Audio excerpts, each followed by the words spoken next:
Welcome to another episode of the Global Haiti series organized by the Center for Public Policy Research, which brings together experts to discuss important international developments and their implications for India's foreign policy and strategic interests. I am Dr. Dhritishree Bordalai, Senior Research Associate in the International Relations Vertical at CPPR, and I will be your moderator for today's webinar. On behalf of the Center for Public Policy Research, I warmly welcome you to today's Global Haiti series webinar titled The India-GCC Free Trade Agreement, Progress, Priorities and Prospects. India's engagement with the Gulf has evolved considerably over the past few decades, and what was once primarily understood through just the lens of energy security or the Indian diaspora, it has significantly increased and developed into a much broader economic and strategic partnership. It encompasses trade, it encompasses investment, infrastructure, logistics, technology, food security, as well as connectivity. The scale of this economic relationship is already substantial. India-GCC bilateral trade stood at 178.56 billion US dollars in 2024 to 2025, and it accounted for over 15% of India's global trade. So the India-GCC partnership is ongoing, and we are talking about a FTA now, and the GCC is also an important source of investment for India. While nearly 10 million Indians live and work across the Gulf. Yet, despite the scale of this relationship, India and GCC have not had a comprehensive trade agreement governing their economic engagement.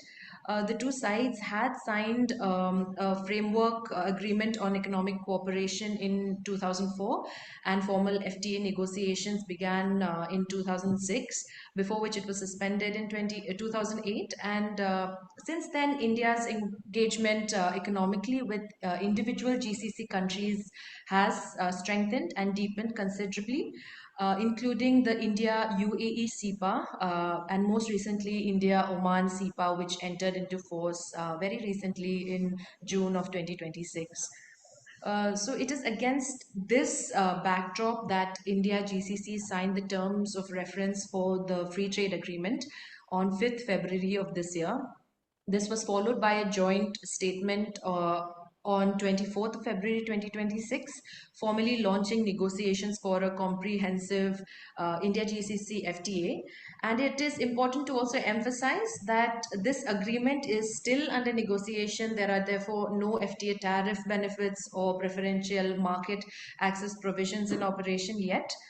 The significant or the significance of the current moment lies in the negotiations themselves, in determining what the eventual agreement will cover, how ambitious it is, and how effectively it can address the interests of both India as well as GCC and the six GCC economies.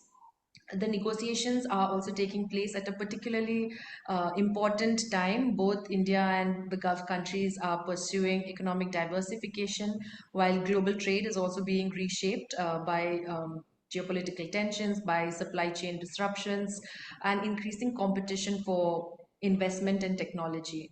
So today's discussion is about understanding what India and GCC are attempting to negotiate, what each side hopes to gain, and what could determine whether this agreement becomes a meaningful framework for the next phase of India-Gulf economic relations. So before we begin our conversation today, I would like to introduce our distinguished speaker for the day. We are honored to have with us Dr. Muddassir Quamar, who is an associate professor at the Center for West Asian Studies, School of International Studies, Jawaharlal Nehru University, New Delhi. Dr. Kamar was previously a fellow at the Manohar Parrikar Institute for Defense Studies and Analysis. He holds a PhD in Middle East Studies from JNU and has wide-ranging research interests in politics and societies in Arabian Gulf, political Islam, Middle East strategic affairs, and India's relation with the Middle East. So his works include Turkey's foreign policy under the AKP, implications and challenges for India's education system in Saudi Arabia, of change and reforms, and India's Saudi policy, bridge to the future. He has also edited and co-edited several volumes on contemporary Middle Eastern affairs and is the editor of Contemporary Review of Middle East. Dr. Kamar has been closely associated with research and scholarship on the Gulf region and India's engagement with West Asia. A very warm welcome to you, Dr. Kamar. We are pleased to have you with us today for the discussion, sir. Thank you very much, Dr. Bordalai, for having me. I am thankful to be part of this conversation, and thank you to CPPR for organizing this very important discussion on a topic that is highly, I would say, timely and significant, given the kind of developments that are currently undergoing in the region, in the Gulf region specifically. So I'm glad to be here. Likewise, sir. Dr. Kamar, so we'll begin by looking at the broader context in which these negotiations have been revived. India and GCC had already signed a framework agreement of economic cooperation in 2004. And since then, however, India's economic and strategic engagement with individual Gulf countries has expanded, including the India UAE SIPA and Oman SIPA, like I'd mentioned before. So, what has changed in India GCC relationship that has created this momentum for reviving negotiations in 2026? And why is it important? Why is it an important moment for both sides to pursue a comprehensive free trade agreement? So I think this is something, the timing is something which is very important, and we have to understand why it has become significant at this point of time.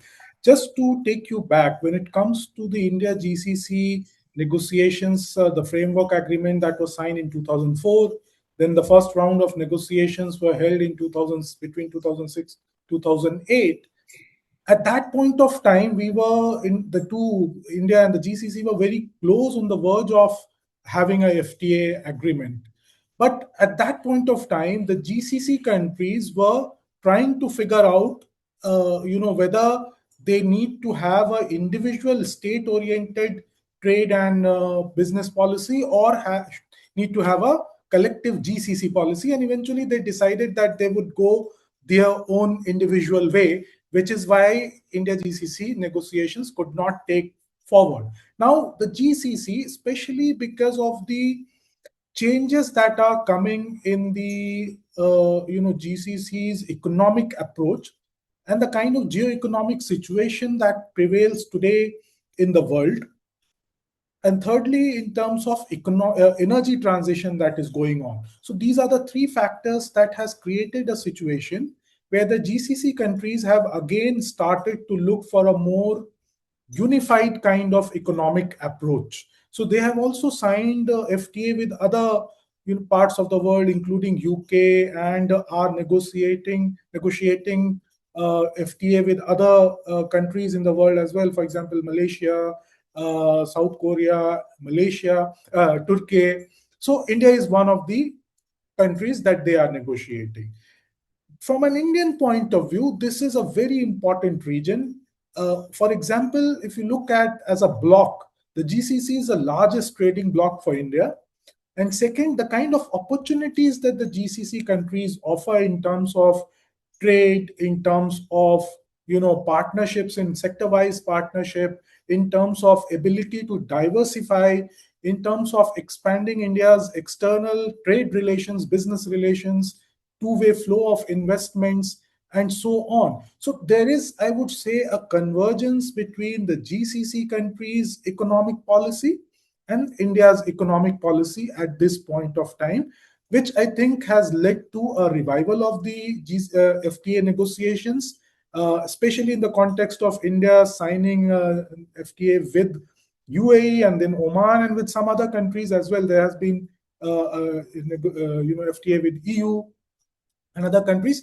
So this will lead to a situation where Indian economic growth will accelerate and GCC's economic diversification plans can be realized at that point of, I mean, in some way. So there is a convergence, I would say, which can be considered as a geo-economic convergence, especially at a time when the world, when we look at the global, economic situation, there is a shift from the West to Asian markets, African markets, which are emerging as much more preferential market for many countries in the world. So I think there is a significant convergence between India and GCC as far as business, trade, and economy is concerned. Uh, Thank you, Dr. Kamar. If we look at the existing trade structure, India exports products such as engineering goods, rice, textile, machinery, gems, jewelry to GCC, while imports are mainly dominated by crude oil, by LNG, petrochemicals, by gold. So this reflects there is a significant degree of complementarity, but it also means that the trade relationship remains concentrated in certain sectors. So at the time where both India and GCC are seeking to diversify their economies and moving towards, say, high value sectors. Which sectors offer the greatest potential for expanding this two-way trade under the FTA, and how can this agreement support the diversification objectives of both India as well as GCC? So, in my understanding, the most important sectors that can benefit from FTA would be food and food products. So, if India is trying to, expand and modernize its food processing sector, agri products, fruits, fishing, many other sectors that are basically related to food and food processing, that can benefit because that can be exported. Supply chains need to be obviously established, which is, I would say, the parallel work on improving supply chains is already going on. And this can be a very important sector where, because if you look at the GCC markets, they are net importer of food and food products. All the six GCC countries, whether it is dairy product, whether it is agricultural products, whether it is fruits and vegetables, whether it is grains, rice, and other kind of grains as well. So this is a very very important area where India GCC FTA can capitalize on, and there can be a complementarity as well. The second area, which can be where there can be a complementarity, is fintech products related to fintech. Where if you look at Indian digital economy market and fintech products, this is an area where India has done well. Indian companies have done well. They have developed some degree of expertise, which can be which can be capitalized in terms of the GCC markets as well. I think the third sector, which is again which where there can be complementarity, is renewable energy. Now, if we look at the renewable energy, the GCC market, I mean, the GCC countries are rich in energy, but these are fossil fuels and hydrocarbons. Now, if they have to work for the future in terms of energy transition that is going on, given the background of global warming and climate change, in the next maybe 2-3 decades, there has to be a phase of transition that will continue, which means gradually countries will have to increase their renewable sources in the energy basket. And India is also in need of that, because it wants to reduce its dependency on fossil fuels and hydrocarbons, but it also wants to reduce its dependency on one area. So green hydrogen, solar energy, and many other areas where can be important sector where India and GCC countries can complement each other. A related area is fertilizers. Fertilizers, in the sense that India already has some fertilizer import takes place, especially with Oman and some other part of the region. But this is an area where, again, Indian requirement will continue to grow, and the GCC will have the ability to provide and export such fertilizers. So there can be joint manufacturing, there can be many other areas, complementarity that can be tapped in this sector. So I would say that, and then there are other sectors, manufacturing and service sector also can complement each other, in the sense that Indian manufacturing area is sector is in need of investments, greater investments. The GCC, if they if there is greater imports from India in the of manufactured products, they might be more interested in bringing investments, which would be required for modernization and for capacity building. So I think some of these areas can be crucial in terms of improving the business and trade relations once the FTA comes into effect or once it is agreed upon. Right. So we got a light on the sectors. You mainly spoke about the food sector, renewables in the energy basket, and fertilizers, which we already have an import, like you said, with Oman, and as well as the manufacturing and the services sector. So trade is only one dimension of this relationship. The GCC also has emerged as this. Important source for capital for India, with sovereign wealth funds, with private investors showing interest in infrastructure, in logistics, again, renewable energy, technology, manufacturing. So at the same time, India is also seeking to attract greater foreign investments into the emerging sectors with vis-a-vis the Gulf economies, where the Gulf economies are looking for attractive investment destinations as they diversify away from only hydrocarbons. So, how could this FTA help in facilitating greater two-way investment? And what more can India do to position itself as a long-term investment partner for GCC, sovereign wealth funds, as well as the private capitals? No, absolutely true. When it comes to the to attracting capital, attracting investments, this is one of the main pillars of the improvement and strengthening of India GCC relations in the last, I would say, decade or so. And there has been some results that can be seen. For example, if we look at the gross FDI from GCC countries to India, this has increased. I wouldn't say very very significantly, but there is a notable increase in FDI, especially from the UAE and then Saudi Arabia and Oman. These are the top three among the GCC countries. So there can be many sectors that can be attractive for the Gulf businesses, for the Gulf capital, in as far as investing in India is concerned. For example, infrastructure development, logistics, supply chain, storage, tourism sector, health sector, construction, many other sectors, manufacturing. They might even be interested in developing joint manufacturing units in India.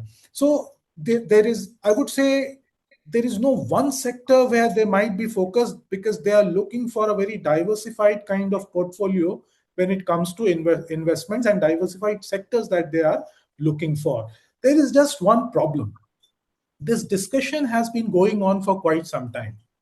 And there has been two-way flow of investment also, in the sense that Indian companies also have started to have greater presence in the Gulf markets, especially in the UAE, but also in Oman, Saudi Arabia, Qatar, Kuwait, Bahrain. And many Indian companies are active there. Some of them are traditionally active. Some of them have, in recent years, have capitalized on the developments and opportunities that have come about.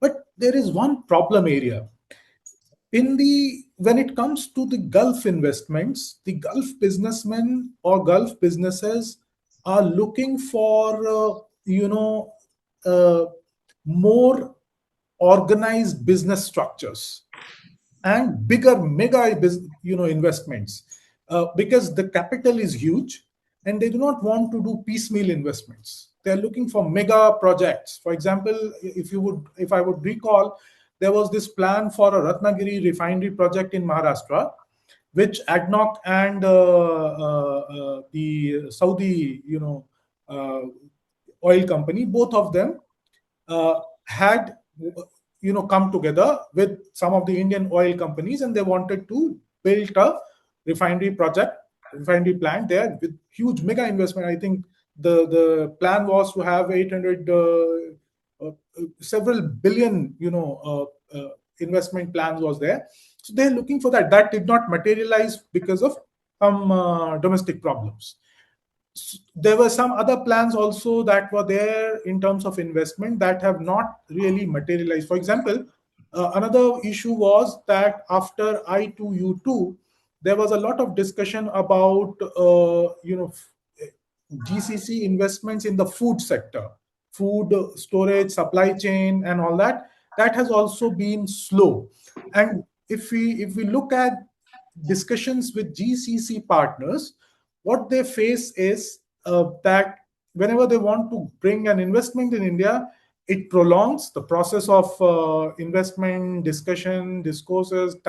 It's very bureaucratic still, despite all the changes that have been brought, under the current system. So that ease of doing business and ensuring that if somebody is interested in investment, once everything is agreed, to ensure that it materializes in quick time, that is something that India needs to work on, Indian businesses needs to work on. We need to increase our appetite for absorbing investments. That is, I think, one area that we need to perhaps take into account when we are thinking of attracting investments from the GCC countries, especially countries like Saudi Arabia and UAE, which are, and there is another problem. The problem is the competition for attracting GCC investments is increasing. Even countries like Bangladesh, Philippines, Vietnam, other Southeast Asian economies, Malaysia, Indonesia, China, Japan, Korea, they are all interested in attracting GCC investments. Even Australia. So, or those who want to replace Chinese investments, they also are interested in GCC investments. So that opportunity, that window might require a little bit of fastening and acceleration. I think that is something which we need to work on. Thank you, Professor. That was very well put, and it was very in depth. Like, what are the aspects that we need to look at when it comes to increasing investments? So, thank you for that. I would now like to turn to the aspect of India GCC relationship that is perhaps less visible in conventional trade discussions, but is central to the economic relationship. It's central to the services, it's central to human mobility. So, since there are nearly 10 million Indians who live and work across the GCC, who contribute significantly to the sectors that range from healthcare to construction to finance, technology, professional services. So, yet a comprehensive economic partnership cannot rely only on just the movement of goods and capital. It also needs to address services, skilled mobility, recognition of qualifications. So, given the importance of the Indian workforce to the Gulf economies, how should issues such as skilled mobility, mutual recognition of qualifications, and services trade be incorporated into the free trade agreement to create a more sustainable and mutually beneficial economic partnership? Yeah, this is something, again, a very, very critical area that needs some time and investment to make sure that this can be. this can become the wheel for carrying the India GCC FTA, and in the long term also greater business and trade and economic cooperation. Now, if we look at the Indian Indian workforce, Indian human resource that are working in the Gulf countries, the nature of the workforce has gradually evolved and changed. Initially, people largely, the majority was unskilled workers employed in domestic and construction sectors, and semi-skilled or professionals, but not high ranked professionals, who were largely employed in either service sector or in the petroleum sector. So, or a little bit health sector and some other sectors as well. Now gradually the majority, while still is employed in, not majority but almost half, 50% is employed still in the unorganized domestic sector or construction sector, but increasingly Indian skilled workforce is overtaking the professional work that is there in the GCC, and the GCC countries recognize this. They do not put a blind eye to it, that Indian workforce is becoming more and more skilled, and they are serving in the Gulf states, GCC states, at the level where they can actually be instrumental in taking forward the economy and strengthening the economic diversification plans, which means again there is a complementarity and there is a greater understanding. Yeah, there are some hiccups. Basically, there have been incidents and instances where Indian workforce have found themselves in a not a very pleasant situation in the Gulf after landing there. So that needs to be taken into account, and I think both Indian and GCC officials are very much aware of it, and they have been trying to avoid such situations to happen, both in terms of bringing structural changes, in the sense that either completely ending the kafala system or bringing changes within the kafala system to make it more amenable to professionals, more amenable to skilled workforce. There is also the GCC countries are trying to establish more attractive terms and conditions for high skilled workforce as well, from India and from other parts of the world. So that is also that they are working. The one of the problems that they face is when many of the workforce from India migrating from India uh, also use degrees and certificates that turns out to be not so convincing. Sometimes these are fake degrees, these are degrees from universities or institutions that may not necessarily be as recognized as possible. So their concern is that we want good human resource, but we also want to have ensure that there is no use of what can be called as illegal measures or illegal ways of coming to the Gulf. So these issues needs to be talked about. I think the both sides of the negotiators must be very well aware of these issues and must be talking about these issues, how to resolve them. And I think it can be resolved. It's not as if it cannot be resolved. Both sides understand it, and there is a willingness to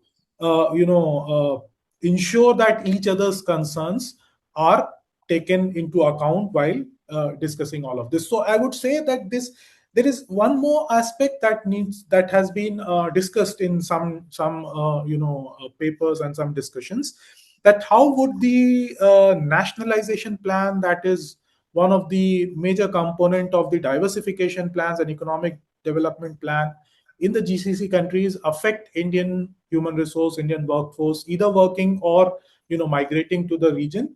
But so far the impact has been very, very, I would say, limited, and in my understanding it will remain limited, because despite of the fact that they want to have greater job opportunities for nationals, for the citizens of these countries, the dependence on external human resource, including in very high tech niche areas, will continue, and then also in some of the unorganized sectors will also continue. So I think despite of these changes, the continuation of Indo Gulf human resource complementarity, I think that will continue for some time.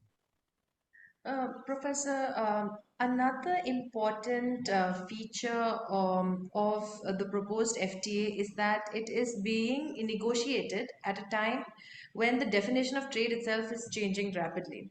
I think you mentioned fintech, then coming to digital payments or artificial intelligence, advanced manufacturing.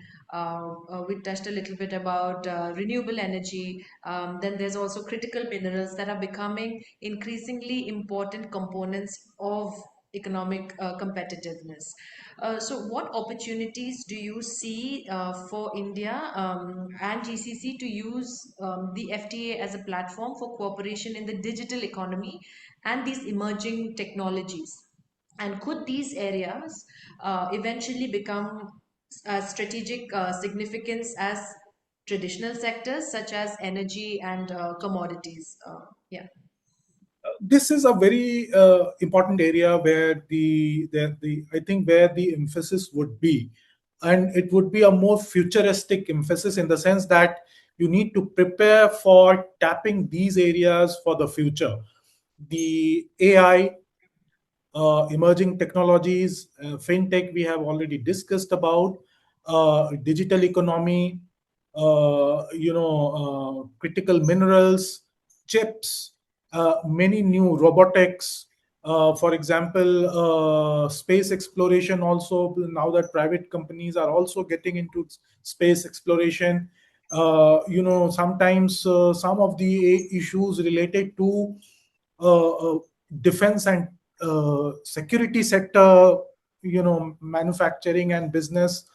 I think this is an area where there are immense opportunities, and there are immense, uh, I would say, willingness among the GCC countries to tap this potential with India. Whether it is the UAE, which is at the top if we look at in working on these areas, but even if we look at other countries like Oman, like Qatar, like Saudi Arabia, or Kuwait and Bahrain, which needs which are in need of bringing technology at the forefront of their economic diversification. UAE has been able to bring that already in some sense. Others also are working towards that, and that is where for India there is an opportunity. While the relations with the UAE on these areas have already taken off, especially after the FTA, we are trying to replicate that with Oman. But if we have a GCC FTA with the entire GCC states, all the six, I think these areas, the same can be replicated at other with other countries as well. And there are immense possibilities in these areas, emerging technology, especially I would say AI and digital economy, where robotics as well, where there would be extremely diverse opportunities in, and these are areas that are not only one sector oriented. So for example, AI can be used in many sectors. The same with robotics and other things that can be used in many sectors. Some of the technology that can become advanced technology, they can be used in maybe defense and security sectors as well. So I would say that I'm sure that during the negotiations, India and GCC must be putting this area as one of the priority areas, where they would want to have greater opportunity and greater realization of the through the FTA. Dr. Kamar, the timing of these negotiations is also extremely significant because India and GCC economic relations are folding against this highly uncertain geopolitical environment that we have witnessed. So recent disruptions in West Asia have highlighted that there is a vulnerability of maritime trade routes, there's a vulnerability of energy supply chains, while geopolitical tensions have also reinforced the importance of economic resilience. It has also for diversified supply chains and reliable connectivity, which is very important. So, could the India GCC FTA contribute to building greater resilience in bilateral supply chains and economic relations? And how important will issues such as logistics, such as maritime connectivity, strategic economic cooperation be successful of this agreement? So, how far are we looking at from the connection aspect of it, from the connectivity, from the strategic economic cooperation in this FTA?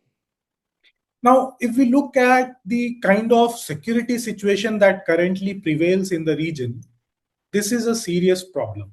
And there is no denying the fact that when it comes to the GCC states, they have been seriously impacted because of what is going on, whether it is the blockade of the Strait of Hormuz, or the disturbance in the Red Sea, or the attacks by Iran on bases and some of the other infrastructure in the GCC states. And that is why the GCC states have been trying very hard, along with other some other actors, including, for that matter, Pakistan, to ensure that the war ends quickly and there is some degree of agreement that comes about, and some of the more critical issues, more complicated issues can be discussed at a later stage, because it is not just a matter for GCC countries to for of attacks and counter attacks. It's a matter of their economic survival. The regional security, peace, and stability is fundamental for their continued economic diversification and developmental plans. Now, that is where India becomes very important, because India is almost entirely in the same situation, because peace, stability, and security in the region is critical for India, not just in terms of energy security and trade and business, but the kind of economic future that India is looking for in terms of developing partnership with critical areas, including GCC, or for that matter, ASEAN or EU, and many other, Africa. So for GCC countries to be able to manage this security situation, whether by creating regional security architecture, or bringing external actors, or some kind of regional security consolidation, is necessary for for the future economic plans to be successful. And that is where I think challenge lies for both the GCC and for India as well, in creating the I would say the basic uh, conditions in making security and peace, bringing it back at the center of whatever the geopolitics that is happening at this point of time. And in my understanding, eventually they will succeed. How long will it take? That is something that is needs to be further taken into account. Thank you, Dr. Kamar. I know we've spoken about the other sectors as well, but just coming to reiterate that one of the most important changes in India's relationship with the Gulf has been gradual, again, movement away beyond a relationship that is primarily, again, centered in oil, in energy, and the Indian diaspora. So today, the GCC is an important partner for India in, we'd already mentioned, investments, infrastructure, on logistics, technology, food security, and connectivity, while the Gulf states themselves are pursuing ambitious economic diversification agendas under initiatives such as the Saudi Arabia's Vision 2030 and similar national strategies across the region. So, how can India GCC FTA help transform this relationship from one based largely on traditional trade and energy dependence into a broader and more integrated economic partnership? See, the India GCC FTA will certainly generate greater momentum towards further strengthening the developments that have already, have been set in motion. For example, the signing of I2U2 and the focus on food sector, food security, and energy security sector, especially with energy, renewable energy sector. That was something. The idea was to bring GCC capital, Indian human resource, and manufacturing and other capacity, and then US and Israeli technology together, and trying to make sure that this works. So I think once there is a degree of greater stability in the region, once we are over this current phase of conflict, I think that will again renew itself, revive itself in a big way. Same is with the logistics and connectivity. If we look at the IMEC, the India, Middle East, Europe Economic Corridor, that was the entire idea that once India and GCC are able to transform their economic relations into much more than simply transactional relations, into some kind of strategic partnership.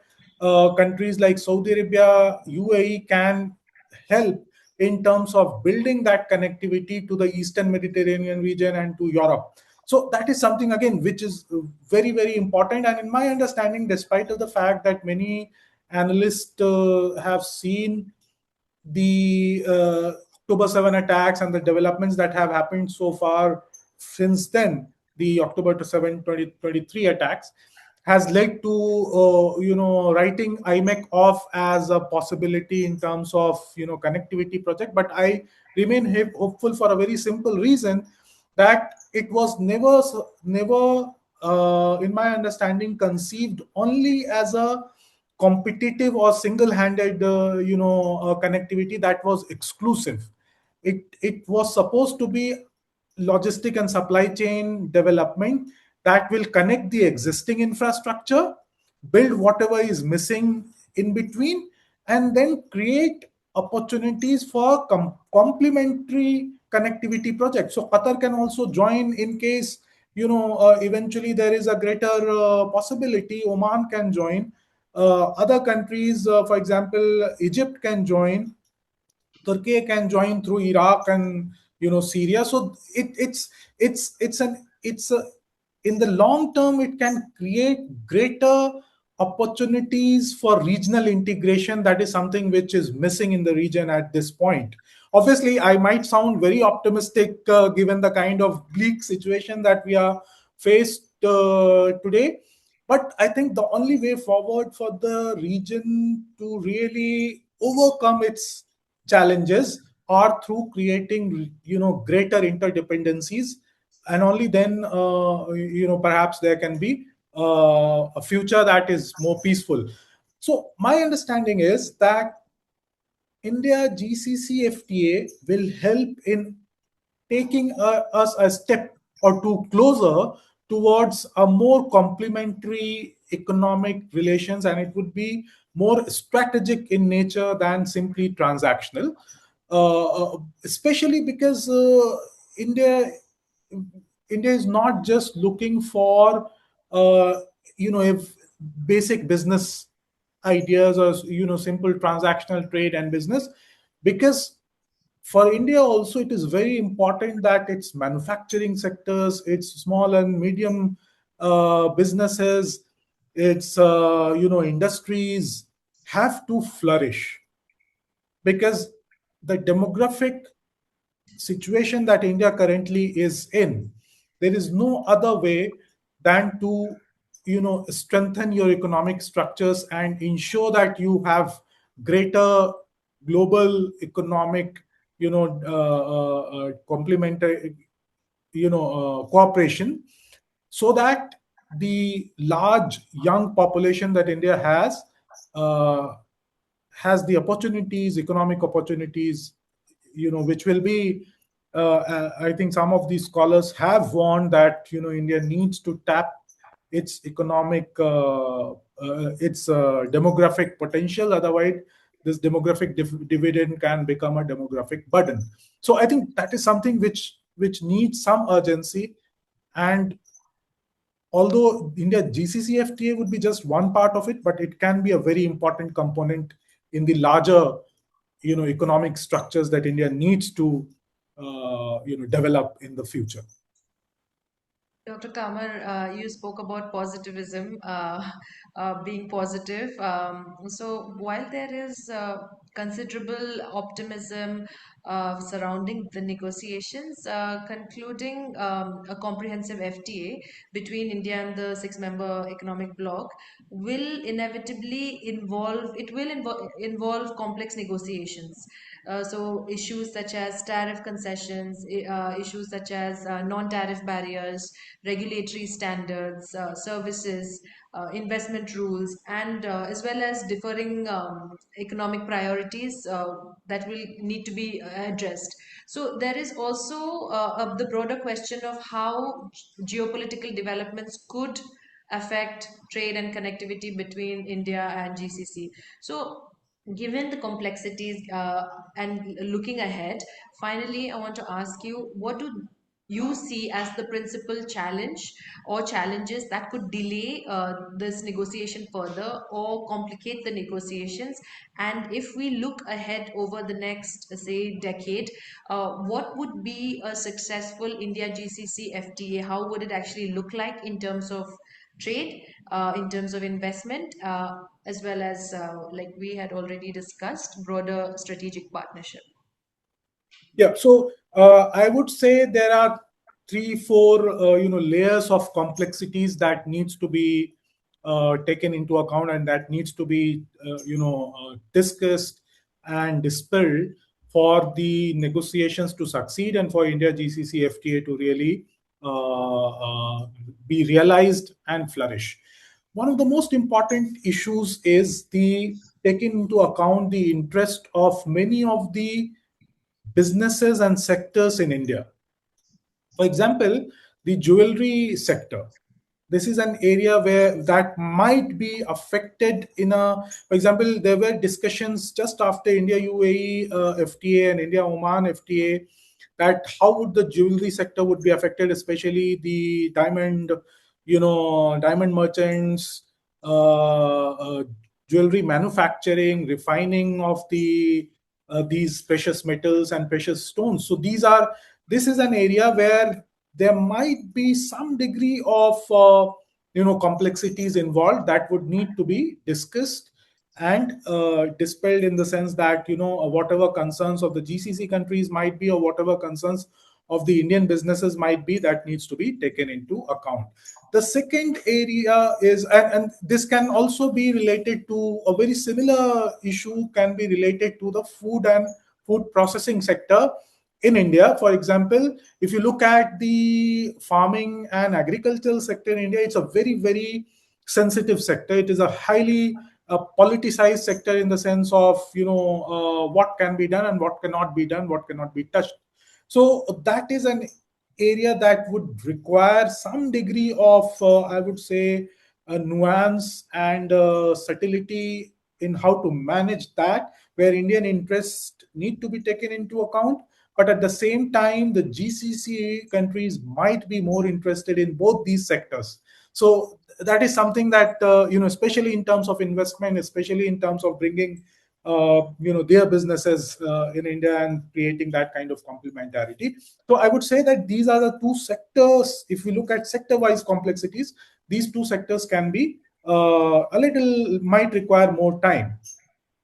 But there is another issue, and that issue is related to the larger structure of how business is done in India and how business is done in the GCC. I was alluding to it a little earlier also, but basically, if you look at the Indian business style, it is not mega businesses. I mean, if you compare it in terms of global business models, it is still small in nature. It is not extraordinarily big. The Gulf countries are interested in big businesses. So they would look for opportunities where it has to be big, it has to be mega, it has to be maximum, it has to be the biggest, and it has to be fast.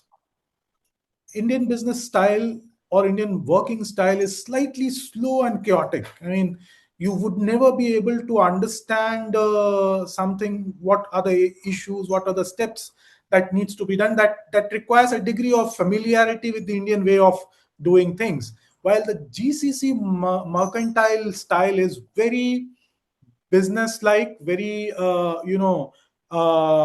free from, I would say, bureaucratic way of doing things. So that needs to be also you work towards how to avoid this becoming a problem. So this perhaps is another area that can be a challenge. The third is, and that this is related to much the bigger, I would say the global, not global, but the regional, geopolitical, geoeconomic developments that are currently going on. There is a, there needs to be a degree of urgency to get to the negotiations and finalize the agreement, because if it is delayed too much, the ability of India to attract that kind of investments, businesses, and so on would be affected. So I think there is a need to capitalize on this in as quickly as possible. Although there are issues that needs to be discussed, negotiated, properly done, keeping Indian interest in mind. But too much delay in trying to solve all these issues at this stage can become a serious, I would say, challenge for the India GCC FTA. So I think these are some of the areas that are that can be considered as challenge in terms of negotiation, in terms of realization of the free trade agreement. Thank you, Dr. Kamar, for pointing out these critical points. Do you see the India GCC FTA coming into fruition in the near future? And if so, like how near will it be? And because we've signed with other regions and states as well, like India EU FTA was also signed. So we are looking forward for the India GCC FTA. So what are your thoughts on that, sir? Uh, to be very fair, I mean, predicting is always difficult for people in policy analysis and all that. But I would hope that it happens quickly. It happens maybe, if not in 2026, sometime in 2027, early 2027, if negotiations can be completed, and announcement of the FTA is agreement is done. I think that would be very, very good for India and GCC. So I'm hoping that it happens quickly, but I'm not sure of what is the stage that we are in terms of negotiations. So saying anything with a degree of certainty would be difficult. But my hope is that it happens quickly. It happens, by early next year. Thank you, Dr. Kamar. With that, we come to an end of the episode, and thank you for such an insightful and comprehensive perspective on the India GCC economic partnership and the opportunities as well as the challenges that you brought out surrounding this proposed FTA. And today's discussion has made clear that India GCC FTA is much more than just tariff reductions. It has a potential to shape the future of trade and investments, the technology, the services, the connectivity, economic resilience between India and the Gulf.